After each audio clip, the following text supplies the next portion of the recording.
안녕하세요 여러분. 코스피가 드디어 3,000을 돌파하고 3,152 엄청난 상승을 보여주고 있습니다. 여러분 깜짝 놀라셨죠? 3,000 간다 말씀은 드렸지만 저도 이렇게 빨리 그리고 이렇게 급하게 상승할 줄은 몰랐습니다. 폭등에 가까울 정도로 코스피가 상승을 했는데요. 이렇게 되니까 불안을 느끼는 사람들도 늘어났습니다. 더 간다. 또 일부 전문가들은 거품이다, 유동성이다, 꺼질 것이다 이렇게 경고하는 사람도 있습니다. 결론은 강한 조정 혹은 약한 조정은 있을 수 있겠지만 코스피 상단을 계속 점진적으로 높여갈 것이다, 상승세는 유지될 것이다 라는 게 저의 결론입니다. 이유는 잠시 뒤에 말씀드리고, 짐 로저스에 대해서 잠깐 짤막하게 말씀드리자면은, 이 다른 투자자분들, 거물급인 투자자분들은 가만히 있는데 유독 짐 로저스만 최근 들어서 미국에서는 모르겠는데 우리나라 언론에서 이분의 말을 자꾸 기사화하고 이런 게 조금 많이 있는데 뭔가 의도가 있는 것 같습니다. 그냥 이렇게 계속 말하는 것은 아닌 것 같은데 어디서 뭘 먹었는지 뭘 어떻게 받았는지 모르겠지만 원래 성격이 그러신 분인지 모르겠지만 제가 말씀드리고 싶은 거는 유독 이 사람이 이렇게 폭락한다고 이야기한다고 위축되거나 부정적인 시각으로 증시를 바라보지 않으셨으면 합니다. 제가 유튜브 방송을 해오면서 계속 꾸준히 강조한 것이 있는데 바로 이 부동산은 어떻다? 팔아라. 필요 없다. 그리고 부동산을 팔아서 금을 사라. 부동산을 팔아서 삼성전자를 사라.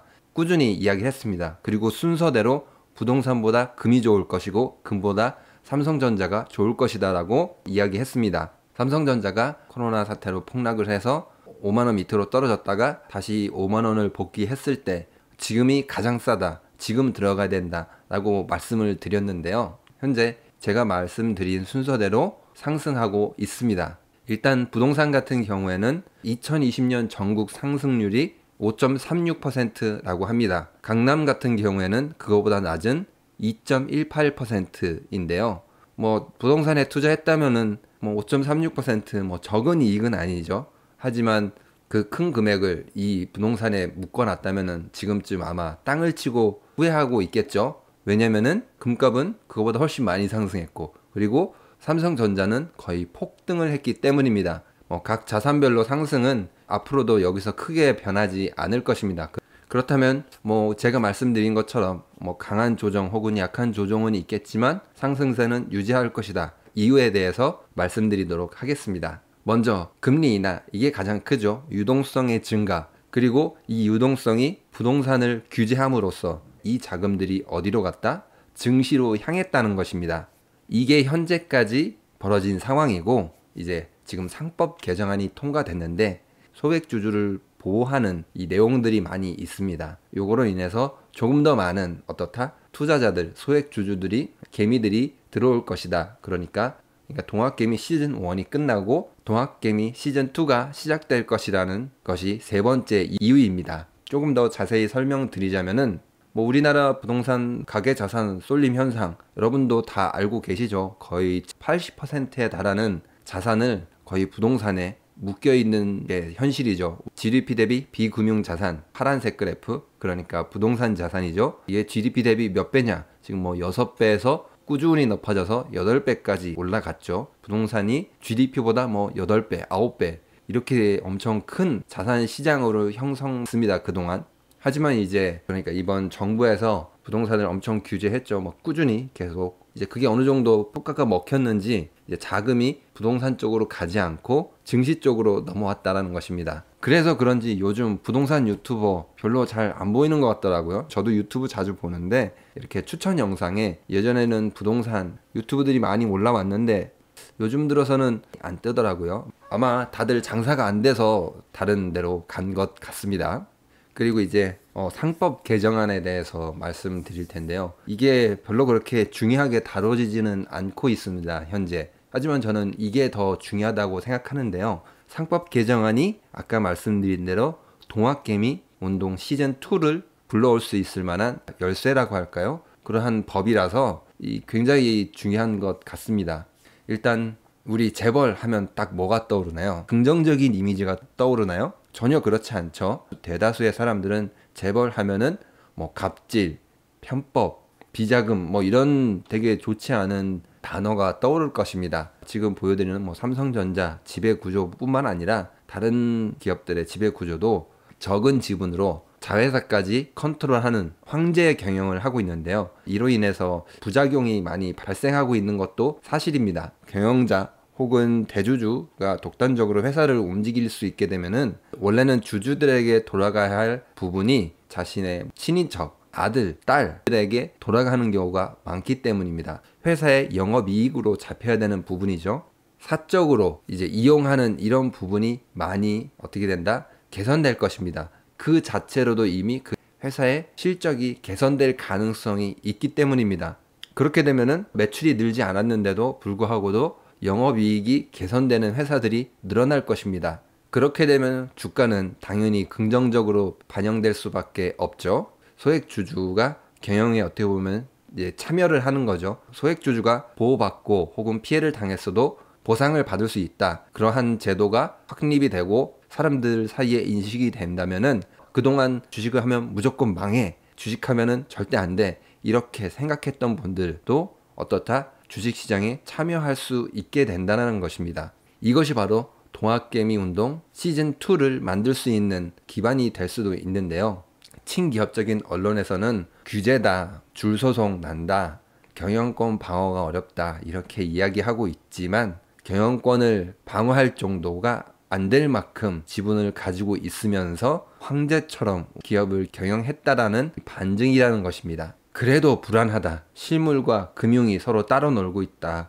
2000년 그리고 2008년 이때처럼 유동성 가지고 파티하다가 한순간에 이렇게 무너지는 거 아니냐 이렇게 말씀하시는 분도 있는데요.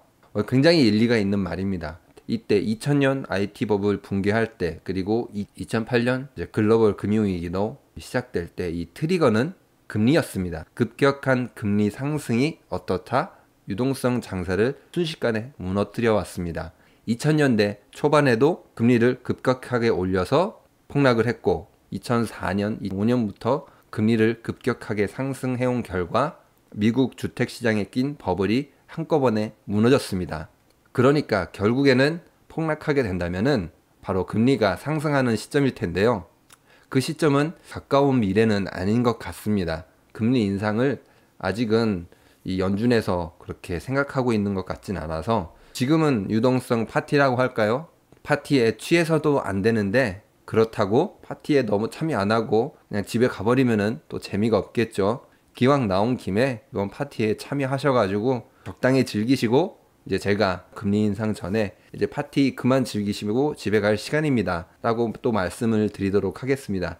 제가 말씀드린 이 강한 조정은 어디서 오겠느냐 라는 것을 조금 설명드리자면은 산업 구조가 근본적으로 변화하고 있다라는 것입니다. 새로운 기업들이 떠오르고 그 기업들이 주가 상승을 견인하고 있지만 반대로 보면은 기존에 있는 석유 산업, 화석 연료 이런 에너지 기업들이 어떻다? 그 문을 닫는 과정에서 분명히 뭐 실업도 늘어날 것이고 기업도 망할 것이고 그럴 텐데 이게 증시에 영향도 있습니다. 기업들에게 대출해준 은행들도 위험해질 것이고 은행들은 금융시장에서 돈을 빼게 될 수가 있어서 조정이 올 수 있다라는 것입니다. 이렇게 말씀드린 게 약간 추상적인데 그 무너지는 규모가 천문학적인 돈이다 혹은 뭐 몇 년 안에 계획을 잘 세우면은 뭐 몇십 분의 1로 줄어들기도 한다 뭐 이렇게 말을 하고 있는데 정확하게 규모가 아직 파악이 안 돼서 제가 이제 개인 유튜버로서 자료를 구하는데 어려움이 있어서 이 규모가 파악이 안 되고 영향이 파악이 안 돼서 조정이 강할 수도 있고 약할 수도 있다라고 말씀드리는 것입니다. 그리고 이거는 저의 약간 노파심인데 여러분들이 주식시장을 보면은 물론 삼성전자도 많이 올랐습니다. 하지만 다른 주식을 본다면은 막 20%, 막 30% 훨씬 더 많이 오른 주식도 많이 있는데요. 이렇게 되면은 이거 삼성전자 왜 해? 이거 너무 조금 오른다. 더 많이 오르는 걸 좀 잡아야 되겠다라고 생각하실 수도 있습니다. 뭐 조금 약간 쇼핑을 한다고 해야 될까요? 여기저기 왔다 갔다 하느라 이렇게 왔다 갔다 하는 과정에서 어떻게 보면 수수료만 낸다고 할까요? 크게 이익은 없고 그렇게 될까봐 약간 걱정인 것은 있습니다.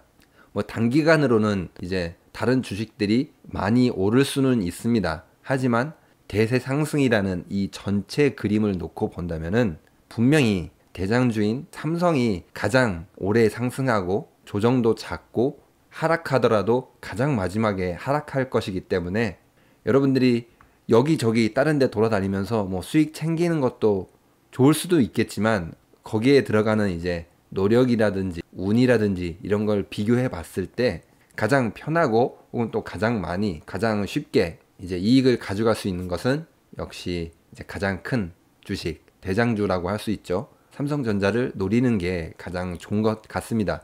물론 지금 많이 오르긴 했는데 제가 아까 말씀드렸다시피 조정이 온다면 또 들어갈 수 있고 장기간 보유하면서 배당도 받을 수 있고 하기 때문에 수익을 많이 챙길 수 있는 것은 결국에는 삼성전자가 될 것입니다.